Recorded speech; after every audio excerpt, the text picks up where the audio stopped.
Hello everyone, welcome to the knowledge capsule. আমার নতুন চ্যানেলের প্রথম ভিডিওতে প্রত্যেককে স্বাগত জানাই। এই চ্যানেলে জেনারেল নলেজের পাশাপাশি কারেন্ট অ্যাফেয়ার্স সম্বন্ধিত বিভিন্ন বিষয় নিয়ে ভিডিও আপলোড হবে। তোমাদের ভালো লাগলে চ্যানেলটিকে সাবস্ক্রাইব করে পাশে থাকতে পারো। কোনো কথা না বাড়িয়ে টপিকে আসছি। আজ 26শে নভেম্বরের কিছু ইম্পর্টেন্ট কারেন্ট অ্যাফেয়ার্স নিয়ে আলোচনা করা হবে।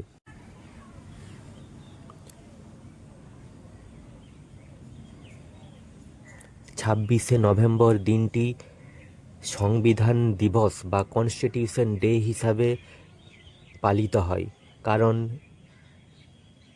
এই দিনই অর্থাৎ 26শে নভেম্বর 1949 সালে গণপরিষদ, যেটাকে আমরা কনস্টিটিউয়েন্ট অ্যাসেম্বলি বলে জানি, সেটা সংবিধানটাকে গ্রহণ করেছিল, যেটা পরবর্তীকালে 26শে জানুয়ারি 1950 সালে সংবিধানটা কার্যকরী হয়।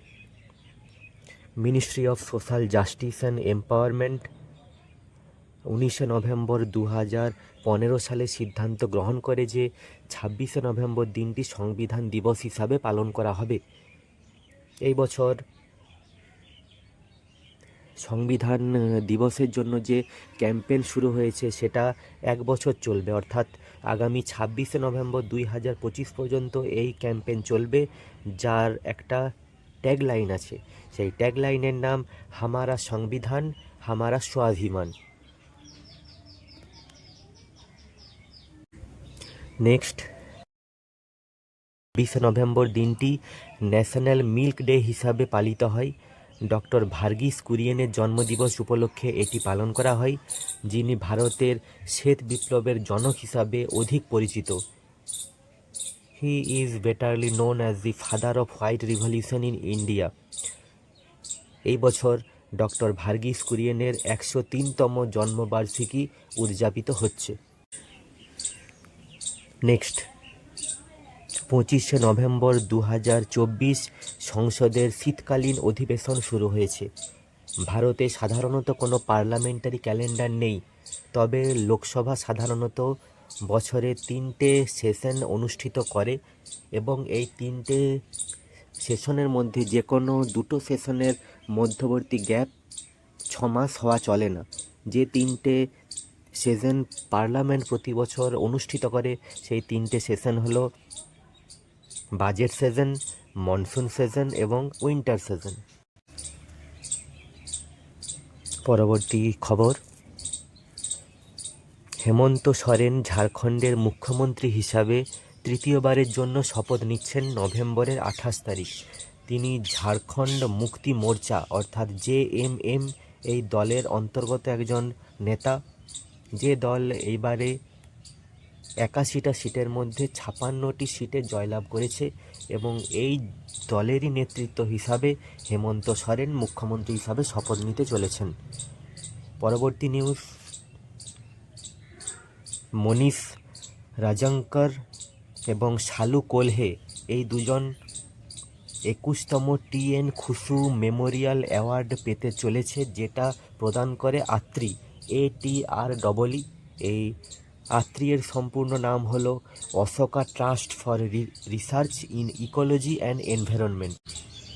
পরবর্তী খবর, ইন্ডিয়ান ব্যাংকের MD এবং CEO হিসাবে বিনোদ কুমারের নাম রেকমেন্ড করেছে FSIB, যার সম্পূর্ণ নাম হলো ফিনান্সিয়াল সার্ভিসেস ইনস্টিটিউশনস ব্যুরো। এই বিনোদ কুমার বর্তমানে পাঞ্জাব ন্যাশনাল ব্যাংকের এক্সিকিউটিভ ডিরেক্টর হিসাবে কর্মরত আছেন, যিনি পরবর্তীকালে ইন্ডিয়ান ব্যাংকের MD এবং CEO হিসাবে নিযুক্ত হতে চলেছেন। পরবর্তী খবর, 2024 থেকে 2031 সালের ACC টুর্নামেন্টের সমস্ত মিডিয়া রাইটস পেল SPNI অর্থাৎ সোনি পিকচার্স নেটওয়ার্ক ইন্ডিয়া, অর্থাৎ এশিয়ান ক্রিকেট কাউন্সিলের আন্ডারে যতগুলো স্পোর্টস অনুষ্ঠিত হবে তার মিডিয়া রাইটস পেল সোনি পিকচার্স নেটওয়ার্ক ইন্ডিয়া। এরপর কিছু অনলাইনার খবর দেখে নেওয়া যাক।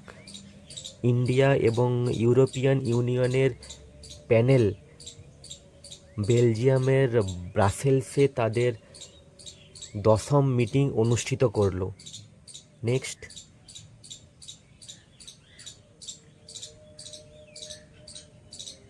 নিউ জায়ান্ট রেডিও গ্যালাক্সি, এটা একটা নতুন গ্যালাক্সির নাম, যেটা আবিষ্কার করলো মিরকাট নামক একটি রেডিও টেলিস্কোপ। এটি আবিষ্কার করেছে কেপটাউনের ইউনিভার্সিটির বিভিন্ন ধরনের অ্যাস্ট্রোনমাররা, যেটা সাউথ আফ্রিকাতে অবস্থিত। পরবর্তী, উরুগুয়ের প্রেসিডেন্সিয়াল ইলেকশন জয়লাভ করলেন ইয়ামান্ডু ওরসি। উরুগুয়ে সম্পর্কিত দুটো স্ট্যাটিক জিকে দেখে নেওয়া যাক।